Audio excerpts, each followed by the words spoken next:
Una, kung akong mananalo, malaking bagay ang 1 million para sa pamilya ko at sa mga taong matutulungan ko.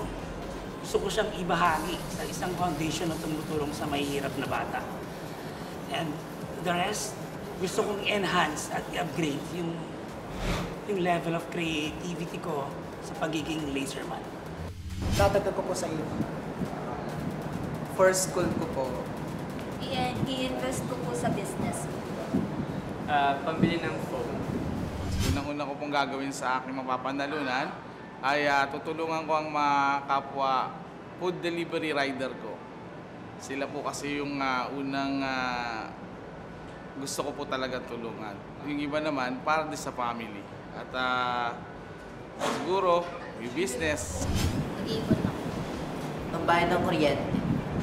Pang-start ko ng business and pang-support ko ng 2 babies.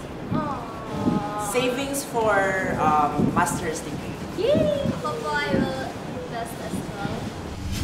If ever po na kami po ang tatanghalin na manalo sa Battle of the Judges, syempre po, ito po ay hindi lamang naman pangarap naming magkapatid. Bagkus pangarap po ng aming pamilya na magkaroon po ng tinatawag na sarili naming tahanan upang nang sa ganun po ay alam po namin na secured na po yung magulang namin na mayroon po silang iiwanan sa amin na talagang bahay po namin dalawang magkapatid.